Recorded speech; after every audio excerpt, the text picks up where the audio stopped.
Hello दोस्तों, ये उन दिनों की बात है जब मैं और मनोज इंजीनियरिंग का काम करते थे।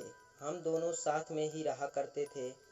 ऐसे ही एक दिन हम दोनों अपने कमरे में बैठकर आपस में इधर-उधर की बातें कर रहे थे कि तभी मनोज ने कहा, भाई मैं 5 दिनों के लिए गाँव जा रहा हूँ। उसके इतना कहने पर मैंने मनोज से कहा, क्या हुआ भाई, कोई समस्या है क्या? तो मनोज ने कहा, नहीं यार, वो मेरे दादाजी बीमार हैं ना, इसलिए मेरा जाना ज़रूरी है। उसके बाद मैंने कहा, हाँ भाई, तो फिर तो जाना ज़रूरी है। तो ऐसे ही कुछ देर हम लोग बातें करते रहे और फिर अपने काम पर जाने के लिए तैयार होने लगे। और फिर कुछ देर के बाद हम दोनों काम के लिए निकल गए और कुछ ही समय में हम दोनों उस बिल्डिंग के पास पहुंच गए जहां पर हम काम करते थे। वहां काम करते करते मुझे 7:30 बज गए और आसमान में बादल छा गए थे, जिसे देखकर लग रहा था कि अब कुछ ही समय में बारिश होने वाली है। ये सोचकर हम दोनों जल्दी से काम खत्म करके बस स्टैंड की ओर जाने लगे। अभी हम लोग जा ही रहे थे कि जब मैंने देखा आसमान में बिजली कड़क रही है। ये देखकर मैंने मनोज से कहा, आज बहुत तेज बारिश होने वाली है। मैं मनोज से इतना बोल रहा था कि बूंदाबांदी शुरू हो गई। हम दोनों दौड़कर बस स्टैंड की ओर जाने लगे। अभी हम बस स्टैंड के पास पहुंचे ही थे कि बहुत तेज से बारिश होने लगी। हम दौड़कर बस स्टैंड के अंदर चले गए। बस स्टैंड के अंदर कुछ ही लोग खड़े थे और सभी बारिश से बचने के लिए इधर से उधर कर रहे थे। तभी हम दोनों भी उनके बीच जाकर खड़े हो गए और बस के आने का इंतजार करने लगे। लग रहा था कि आज बारिश बंद ही नहीं होगी। तभी मनोज ने कहा कि यार, बस भी नहीं आ रही। तो मैंने कहा, हाँ यार, समय तो हो गया है बस के आने का। कहीं बस भी इस तूफान में तो नहीं फंस गई। मैं मनोज से बातें कर ही रहा था कि मेरी नज़र एक औरत पर गई, जिसे देखकर मेरे रोंगटे खड़े हो गए। एक पल के लिए मानो मेरा शरीर जम गया। मैंने देखा उस औरत के पैर ही नहीं थे और वो हवा में उड़ रही थी और उसका पूरा शरीर कपड़े से ढका हुआ था और औरत का एक भी अंग दिखाई नहीं दे रहा था। वो तो मेरी नज़र अचानक से उस औरत के पाँव की ओर गई और खूब तेज से हवा चली, जिसकी वजह से उस औरत के कपड़े उड़ने लगे। तो मैंने देखा कि उस औरत के पैर ही नहीं थे। डर की वजह से मैं पसीने से लथपथ हो गया था कि तभी मनोज मेरी तरफ देखते हुए बोला, भाई क्या हुआ, तुम इतने घबराए हुए क्यों हो? तो मनोज के इतना कहने पर मैंने मनोज को उस औरत की ओर देखने के लिए कहा।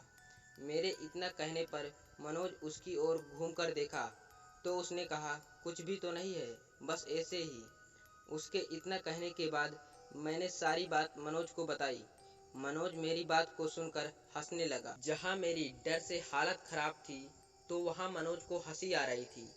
मैं यही सब सोच रहा था कि तभी मैंने बस को देखकर मनोज को बुलाया। फिर हम लोग बस के अंदर जाने लगे। हम लोग जब बस के अंदर गए तो बस के अंदर कुछ गिने चुने लोग ही बैठे हुए थे और हम दोनों खिड़की वाली सीट के पास जाकर बैठ गए और वो औरत पीछे वाली सीट पर जाकर बैठ गई। उसे पीछे वाली सीट पर जा बैठा देखकर मैं बहुत ज़्यादा डर गया था और फिर बस स्टैंड से निकल गई। अभी हम दोनों बातें ही कर रहे थे कि तभी मेरी नज़र खिड़की से बाहर गई और मैंने देखा कि अब वही औरत बस के साथ हवा में उड़ रही थी और अब मैं उस औरत को हवा में उड़ता हुआ देखकर बहुत ज़्यादा डर गया था और मैं कुछ बोल भी नहीं पा रहा था कि तभी मैं डरते हुए मनोज को उस औरत की ओर देखने के लिए कहा। मेरे इतना कहने पर जब मनोज उस खिड़की की ओर देखता है तो मनोज डर के मारे कांपने लगा और कांपते हुए बोला, भाई ये औरत तो बस के अंदर बैठी हुई थी ना। मनोज के इतना कहने पर मैंने उससे कहा, मेरे इतना कहने पर तो तुम मान ही नहीं रहा था। अब तो यकीन हो गया ना कि ये औरत कोई चुड़ैल है। अभी हम दोनों डरे सहमे उस औरत की ओर देख ही रहे थे कि वो औरत अचानक से कहीं गायब हो गई और उस औरत को गायब होता हुआ देखकर हम दोनों की जान में जान आई। अभी हम दोनों चैन की सांस ले ही रहे थे कि तभी पीछे की तरफ से एक अजीब सी आवाज़ आई और उस आवाज़ को सुनकर मैंने पीछे की ओर देखा तो उसे देखकर मेरे रोंगटे खड़े हो गए। मैंने देखा कि वो औरत पीछे एक आदमी का खून पी रही थी और इसे देखकर मैं बहुत डर गया और मैंने मनोज को पीछे देखने के लिए कहा। जब मनोज पीछे देखा तो मनोज उस औरत को देखकर चिल्ला उठा।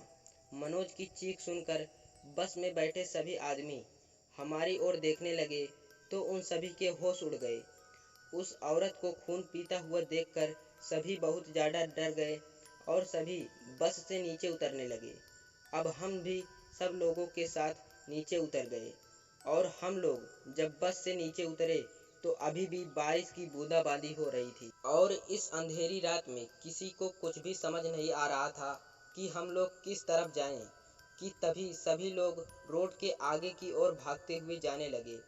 उनके पीछे पीछे हम दोनों भी जाने लगे और वो औरत भी हम सभी के पीछे आने लगी।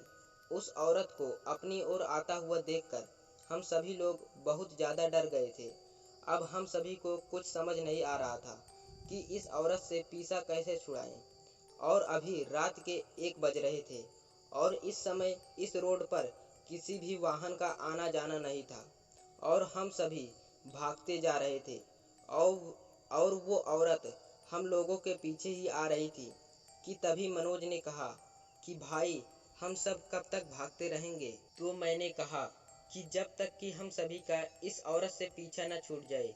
अभी मैंने इतना बोला ही था कि मनोज लड़खड़ा कर नीचे गिर पड़ा और उसके पैर में चोट लग गई। मनोज के गिरते ही मैं उसको उठाने जा रहा था कि तभी वो औरत मनोज के पास आ गई और उस औरत को मनोज के पास देखकर मैं और भी डर गया और वहीं पर जम सा गया। वो औरत मनोज का खून पीने लगी। मनोज चीखता चिल्लाता रहा पर मैं चाहकर भी कुछ न कर पाया। फिर हम सभी वहां से भागते हुए आगे की ओर जाने लगे।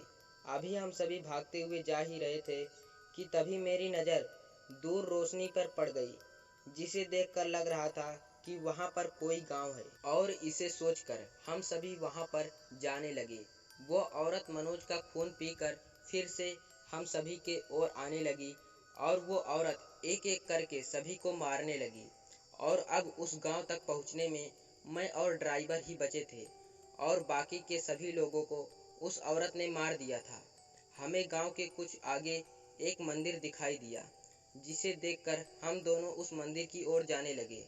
अभी हम दोनों उस मंदिर के पास पहुंचने ही वाले थे कि उस औरत ने अचानक से आकर बस के ड्राइवर का पैर पकड़ लिया और उसे घसीटते हुए वहां से लेकर जाने लगी। ड्राइवर को इस हालत में देखकर मैं और भी ज़्यादा घबरा गया और मैं भागकर उस मंदिर के अंदर जा पहुंचा और वो औरत उस ड्राइवर को घसीटते हुए ले जा रही थी कि ड्राइवर ने अचानक से झटक कर उस औरत से अपना पैर छुड़ाया और ड्राइवर भागने लगा कि तभी औरत ने फिर से ड्राइवर का पैर पकड़ लिया और उसका खून चूसकर उसे मार डाला। मैं चाहकर भी कुछ नहीं कर सकता था और मैं उसी मंदिर में बैठकर सुबह होने का वेट करने लगा। अभी मैं उस मंदिर में बैठा ही हुआ था कि तभी वो औरत फिर से आती हुई दिखाई दी और वो औरत मंदिर की ओर ही बढ़े जा रही थी। उस औरत को अपनी ओर आता हुआ देखकर मैं और भी ज़्यादा डर गया। फिर मैंने सोचा कि यहाँ पर तो चुड़ैल आ ही नहीं सकती और यही सोचकर मैं मंदिर के अंदर बैठा रहा। वो औरत मंदिर की ओर बढ़े ही जा रही थी कि पता नहीं अचानक कैसे औरत मंदिर से कुछ दूरी पर ही रुक गई। वो मंदिर के अंदर आने की बहुत कोशिश कर रही थी लेकिन वो मंदिर के अंदर आ नहीं पा रही थी और फिर वो वहाँ से लौट गई और मैं सुबह होने का वेट कर रहा था कि पता नहीं कब मेरी आँख लग गई और मैं सो गया। और जब मेरी नींद खुली तो गांव के कुछ लोग मेरे सामने खड़े थे कि तभी गांव के एक आदमी ने मुझसे पूछा कि भाई तुम कौन हो और यहाँ पर क्या कर रहे हो। तब मैं डरते हुए उस आदमी को सारी बात बताई। मेरी बात को सुनकर उन सभी के होश उड़ गए। तभी उनमें से एक आदमी ने कहा कि ये तो वही औरत है जो गांव के आदमियों को मारा करती थी। जब से बाबा ने इस गांव को तंत्रों मंत्रों से बांध दिया है तब से वो औरत यहाँ पर नहीं आ पाती। दोस्तों, उस आदमी की बात सुनने के बाद अब मैं समझ गया था कि शायद यहाँ के तंत्रों मंत्रों की विद्या की वजह से वो औरत मंदिर के अंदर नहीं आ पा रही थी, और यही एक वजह थी कि मैं इस मंदिर के अंदर सुरक्षित बच गया, वरना उस औरत के हाथों मेरा भी वही हश्र होता जो उन सभी का हुआ था। दोस्तों, यह खौफनाक हादसा मैं अपनी ज़िंदगी में कभी भूल नहीं पाऊंगा, क्योंकि यह घटना मेरी ज़िंदगी की सबसे दर्दनाक घटना है। तो दोस्तों, इस कहानी का अंत होता है यहीं पर। अगर आपको कहानी पसंद आई हो तो हमारी वीडियो को लाइक करके चैनल को सब्सक्राइब कर देना, और हमें कमेंट में ज़रूर बताना कि आपको इस वीडियो का कौन सा पार्ट सबसे अच्छा लगा। तो आपको मिलते हैं अगले वीडियो में, तब तक के लिए धन्यवाद।